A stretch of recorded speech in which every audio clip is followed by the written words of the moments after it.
Mewujudkan ide menjadi sebuah karya memang bukan hal yang mudah. Tapi di tempat ini, semuanya bisa terwujud. Mau belajar bikin kerajinan kayu, atau mau jadi pengusaha souvenir, mau jadi fashion designer? Bisa. Intinya tempat ini bikin kita nggak punya alasan untuk nggak berkarya. Dan saya akan mengajak Anda berbincang bersama orang yang akan menghapus semua alasan-alasan itu. Simak perbincangan saya bersama Leonard Theo Sabrata dalam Satu Indonesia.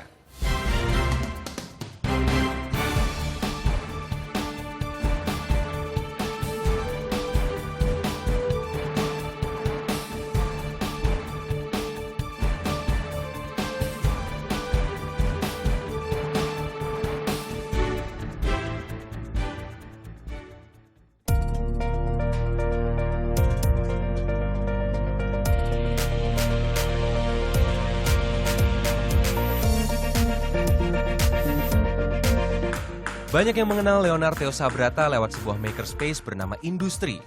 Tempat yang ia dirikan untuk siapapun yang ingin belajar membuat karya.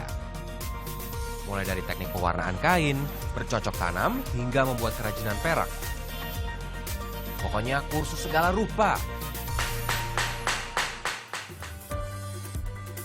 Terobsesi dengan industri kreatif, Leo dan rekan-rekan seperjuangan membangun The Goods Department.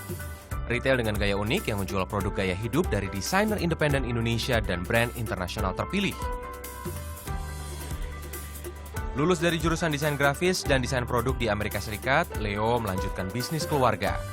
Ia melahirkan dan juga mendesain kursi bermerek Akupunto, sebuah kursi dari metal yang punya fungsi akupresur. Lewat karyanya ini, Leo berhasil meraih penghargaan skala internasional.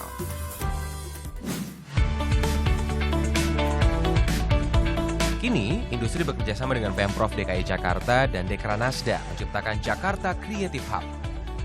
Sebuah makerspace yang dilengkapi classroom, co-office space, perpustakaan, dan juga coffee shop. Tempat ini juga menyediakan ruang untuk pertemuan dan perkantoran bagi pelaku usaha rintisan. Kalau di Jakarta sebenarnya buat teman-teman komunitas, salah satu kendala utama itu kalau mau bikin event. Karena kan space itu nggak murah ya kalau di sini. Jadi adanya ruang kelas seperti yang ini dengan jumlah 80 orang, 50 orang seperti itu sangat membantu. Kreatif banget, kayak apa ya, artistik banget gitu. Jadi orang tuh kalau misalnya kesini tuh kayak pengen, kayak jadi ada inspirasi gitu buat harus gimana nanti buka usaha gitu. Belum pernah ada gitu tempat yang kayak ngasih pelatihan sampai kayak alat-alatnya gitu dipinjemin secara cuma-cuma gitu kan sama pemerintah gitu. Pemanfaatan ruang tidak dipungut biaya karena disubsidi penuh oleh pemerintah hingga September 2017. Namun, siapa yang ingin menggunakan fasilitas tersebut harus lolos seleksi dulu. Minimal punya KTP Jakarta. Setelah itu, silahkan deh pakai segala alat kerajinan modern dan canggih ini. Lalu pastinya selamat berkarya.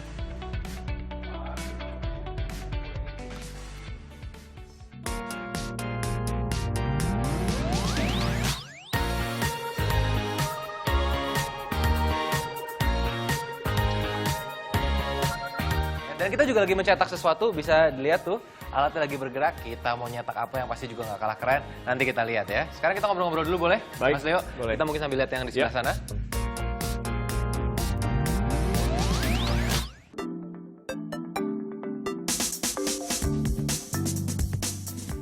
Nah, ini adalah beberapa souvenir kita bisa lihat di sini, dan ini juga bisa diproduksi di sini ya? Mas Bisa Leo, aja, iya. Maksudnya ini kan dari Jakarta Souvenir Design Award, dari yang lalu-lalu, tapi ingin menggambarkan bahwa produk sejenis ini bisa saja diproduksi dari Jakarta Creative Hub. Gitu. Yes, kenapa sih Jakarta butuh Creative Hub? Inovasi itu biasanya umurnya lebih panjang dibandingin hanya mengikuti. Oke. Nah, Indonesia sayangnya ya budayanya, kulturnya masih banyak yang latah gitu kan. Orang suka bilang latah. Ya itu kan budaya following kan. Nah, budaya following ini yang kita harus break, harus break supaya menjadi budaya culture yang berinovasi. Selain itu sebenarnya apa menurut Mas Leo menjadi permasalahan krusial gitu yang paling utama banget yang dihadapi para pelaku industri kreatif nih sekarang? Ya industri kan artinya bisnis, ya kan. Kalau bisnis mah problemnya sama-sama aja sih dari Apa tuh? dulu sampai sekarang. Ya uang. Iya sih. Iya maksudnya. Tapi bukan berarti uang itu segalanya gitu. Nah, access to finance, access to funding gitu, itu juga menjadi penting sih. Let's say lah kita udah create something, and then sebagai budding entrepreneur atau startup gitu kan, salah satu yang dibutuhkan kan permodalan. Kemudian juga ada apa? Ruangan kantor, makanya kenapa di sini ada co-office gitu kan, kantor yang bersubsidi. Ruangan kira-kira butuh berapa sih? Paling juga 10 meter persegi. Oke. Iya kan? Tapi dia maunya misalnya representatif. Dan misalnya PT-nya bisa didaftarkan, domisilinya bisa dipertanggungjawabkan. It's a real business gitu kan. Nah, ini di mana konsep-konsep co-office ini ya harus hadir. Kalau bisa dibantu oleh pemerintah ya dibantu gitu di asistensi. Nah, ini yang kita coba hadirkan. Selain itu apa? Mesin-mesin yang harganya tinggi ini yang bisa sampai miliaran rupiah itu kan dihadirkan di JCH ini untuk bisa diakses oleh masyarakat, tapi secara bertanggung jawab gitu, bukan berarti itu asal pakai gitu kan. Nah, semua ini adalah kebutuhan untuk bisnisnya ini bisa berkembang dan hopefully bisa sustain. So, in order for Jakarta menjadi yang terdepan, Jakarta kreatif gitu kan, ya kita harus menghadirkan champion-champion. Nah, champion itu harus di-breed kan, harus diinkubasi kan. Ya ini gymnya. Kemudian sejauh apa sih JCH ini nantinya bisa memfasilitasi mereka? Pasti kan mereka butuh bimbingan legal kali, atau bimbingan finance, bimbingan business entrepreneurship, macam-macam lah gitu. Nah ini juga pasti kan workshop-workshopnya kita coba hadirkan di Jakarta Creative Hub. Bisa nggak sih ini menjadi sesuatu yang nasional kalau menurut Mas Leo? Ya, Jakarta negara ini Creative kan Hub mungkin kaya ada. ya. Bandung Creative Hub, Yogyakarta Creative Hub. Bandung mungkin. Creative Hub sudah ada, iya kan, sedang dalam pembangunan gitu. Kemarin saya lihat Bogor Creative Hub follow saya di Instagram gitu kan. It's like, oke, ini bentar lagi ini menjamur. Jadi tiba-tiba semua kota akan ingin punya Creative Hub. Sangat-sangat mungkin dan memang sangat-sangat diperlukan sih. Jadi ya kalau kita bisa menjadi ya istilahnya inspirasi gitu buat daerah lain untuk membuat sesuatu yang sama, ya kita sih bangga sekali ya. Oke. Gitu. Itu bagus atau latah kalau menurut Mas Leo? Kalau nggak ada fungsinya latah, tapi kalau ada fungsinya bagus. Wah, seru banget obrolan. Nanti kita lanjut lagi ya, Ya. Mas Leo ya. Tapi Ya. sekarang kita mau lihat dulu nih, yang tadi kita bilang kita lagi mencetak sesuatu, kita lagi ngeprint sesuatu, ini kayaknya udah jadi nih. Kita kesana lagi, Mas? Ya, sana. Yuk. Wah, ini udah jadi nih sepertinya. Boleh Udah. saya ambil ya? Ambil, Mas Leo ya? silakan. Oke, ini dia saya ambil yang kita cetak tadi. Jadi Anda jangan kemana-mana, tetap bersama kami di Satu Indonesia. Dikit-dikit proposal belum punya bisnis model yang jelas, dapat investment, ya kan? Dapat investment 6 bulan kemudian bangkrut gitu. Karena apa? Karena belum apa-apa, office-nya udah bagus gitu kan. Mau belinya sofanya mahal gitu. Ya di lantai dulu aja kali gitu.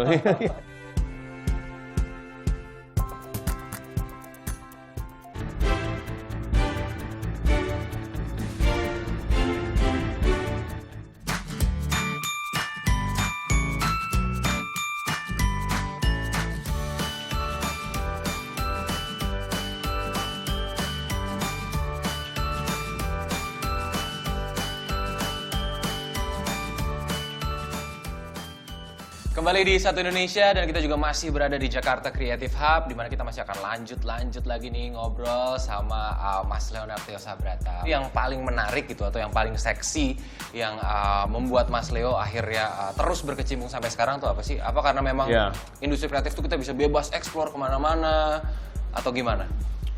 Gue kan orangnya kalau istilah sekarang tuh BM ya, banyak mau ya. Ya kan, banyak maunya.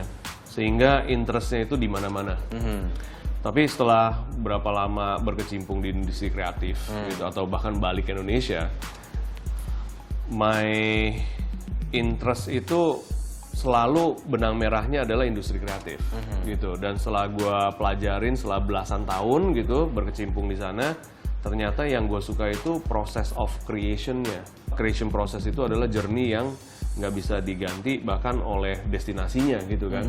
Lu udah nyampe aja lu nggak ya begitu-gitu aja gitu maksudnya.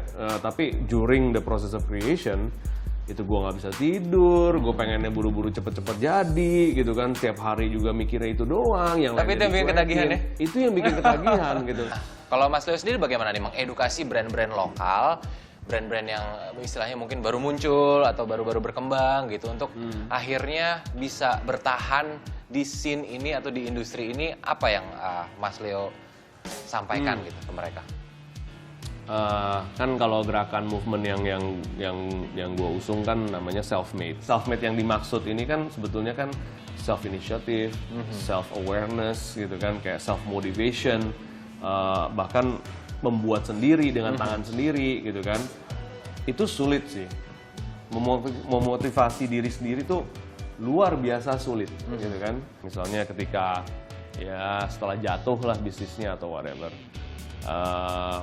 Bisa nggak lu memotivasi diri sendiri untuk bangkit kembali? lagi.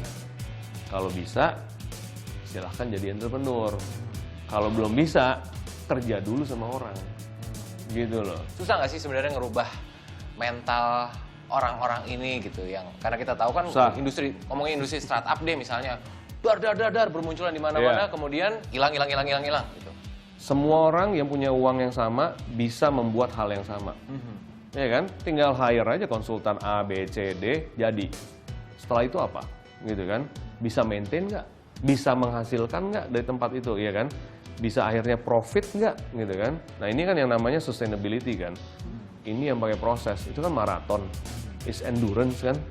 Nah, kalau sprinter mah banyak. Nah, startup itu pada sprinter semua, pengen cepet kaya gitu kan. Dikit-dikit proposal, belum punya bisnis model yang jelas, dapat investment, ya kan? Dapat investment, 6 bulan kemudian bangkrut gitu. Karena apa? Karena belum apa-apa, office-nya udah bagus gitu kan.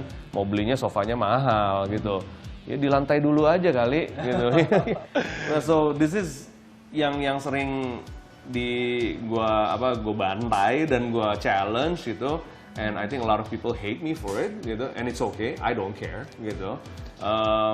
Karena gue percaya banget dengan apa yang gue believe gitu. Menurut saya sangat inspiratif. Jadi dia juga orangnya idealis. Mungkin kenapa saya merasa cocok, karena saya juga orangnya idealis. Tapi yang menurut saya membuat sangat berbeda dari orang-orang lain yang pernah saya kenal adalah dia nggak neko-neko kali ya. Jadi kalau dia emang lihat ini nggak bagus, ya udah dia ngomong di muka, ini nggak bagus gitu. Mas Leo itu mendorong anak-anak muda untuk mendalami, menggeluti industri kreatif yang sebenarnya wow banget. Maksudnya sangat menjanjikan banget ya buat anak-anak muda. Nah, sekarang saya mau tantang nih Mas Leo untuk membuat sebuah desain bungkus rokok yang bisa membuat orang jadi minimal mikir 2 kali nih untuk merokok. Oke.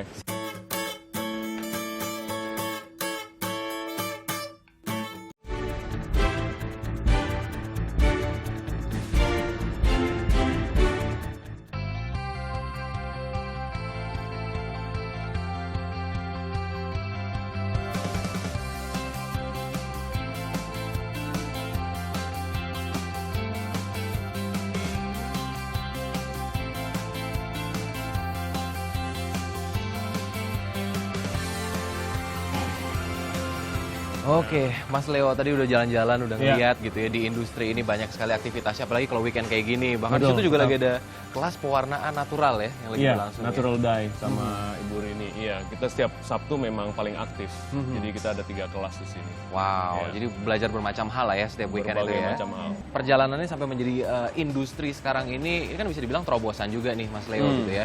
Nggak banyak atau mungkin bahkan dulu nggak ada tempat seperti ini di Jakarta di mana orang bisa datang belajar, menumpahkan ide gitu. Seiring perjalanannya dulu ada pertentangan nggak sih? Misalnya Banyak sih. ada kontroversi atau ada yang nggak setuju. Banyak. Pertentangan banyak karena kalau pertentangan internal gitu, maksudnya dalam diri saya sendiri gitu kan, like why should I do this gitu kan, kayak banyak kayak purpose-nya apa sih, tujuannya apa, visi misinya.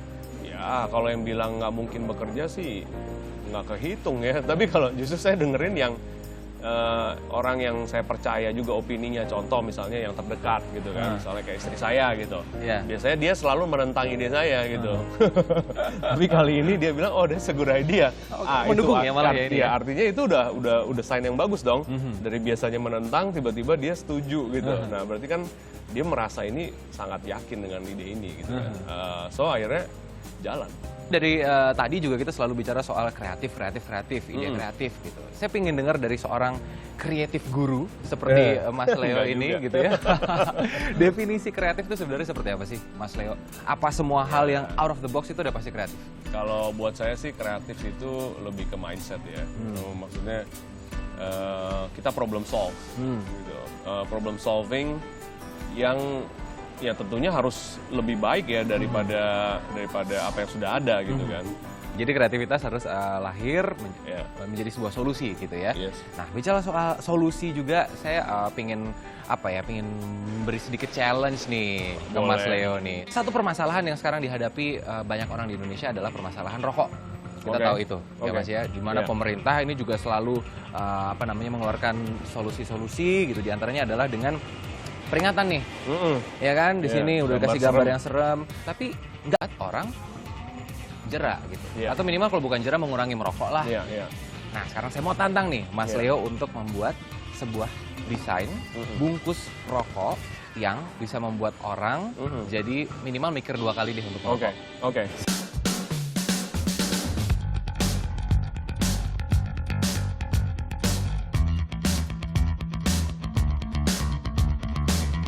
Seandainya ukurannya jadi segini, 1 bungkus rokok. Mau nggak ngantongin barang segede Coba ini? dulu ya, Coba tes. dulu aja. Ha. Coba nih. Nggak cukup. Ya males kan? Males. Males kan? Akhirnya kan gimana? Harus dibawa dong. Iya, betul. Nah, iya bawa nenteng bungkus rokok seperti itu kayaknya asik nggak sih? Enggak sih. Enggak. Nah, there you go. Maybe kalau dengan ini instead of nakut-nakutin pakai gambar yang nggak jelas itu, Oke. maybe this is a solution gitu kan? Ya, kalau di luar negeri kan ada yang misalnya mereknya sama sekali sudah nggak ada, hanya bungkus putih aja yang terpampang di ini. Iya. Maybe that's another solution yang kreatif gitu kan. Iya. Nah ini kan pemikiran-pemikiran kreatif gitu. Jadi dari behaviornya kita challenge gitu. Nggak mungkin kan saya taruh ini di kantong ini kan. Seperti itu. Wow, keren banget. Saya nggak kepikiran sampai situ loh. Menang nggak gue challenge Jujur, selamat, Anda menang. Mudah-mudahan ya. Mudah-mudahan pemirsanya yang ini. Pengen tahu gimana sih caranya atau apa sih resepnya gitu. Bisa mikir dalam waktu cepat, menghasilkan ide yang kreatif gitu. Pernah nggak sih dalam hidup tuh yang mentok, nggak punya ide? Oh sering. Sering ya? Hampir setiap hari. Gimana tuh Hampir setiap ngatasinnya hari. gimana? Coba deh cari hobi di mana kamu bisa fokus hanya sesuatu yang di depan kamu gitu misalnya kan. Pada saat fokus itu lumayan zen sih. Oh, oke. Lumayan hilang sih. Jadi kita hanya fokus di satu tempat. Justru dengan fokus di Yes. satu hal itu Yes. ya. Itu Banyak membuat orang kita yang jadi bilang bisa di lebih sini kreatif ya. ketika mereka melakukan kegiatan di industri, kayak misalnya menjahit gitu ya. Menjahit monoton, terus-menerus begitu aja. Wah, zen juga ya. Ya maksudnya kok bisa jadi fokus ya, enak ya gitu. Jadi ya, maksudnya. meditasi juga sebenarnya di Yes. situ ya. Switch off. Nice. So you need your passion. Sejak bikin industri aja saya ngerasa pemikiran saya tuh udah jauh lebih berkembang. I feel it gitu, Yeah. maksudnya saya berasa gitu kan. Tapi bukan karena sayanya yang jagoan, no. Karena saya berinteraksi dengan banyak orang, dapat sekali banyak interaksi dan input dari orang. Berarti gitu. berinteraksi dengan orang itu juga penting ya? Banget. Oke, baiklah. Seru sekali obrolannya. Terima kasih banyak. Sama-sama. Mas Leo Terima kasih. sudah diajak jalan-jalan. Kita sudah Terima ke kasih. Jakarta Creative Hub, udah ke industri Ya. juga. Pokoknya sukses terus. Pokoknya Terima mari kita angkat bersama-sama ya kan anak muda ini dan semuanya agar nantinya Indonesia ini bisa jadi negara yang lebih kece lagi. Setuju? Setuju. Baik, Siap. dan siapa lagi yang akan kita hadirkan di Satu Indonesia minggu depan? Nantikan terus, nonton terus, dan saya Taufik Effendi pamit. Terima kasih dan sampai jumpa.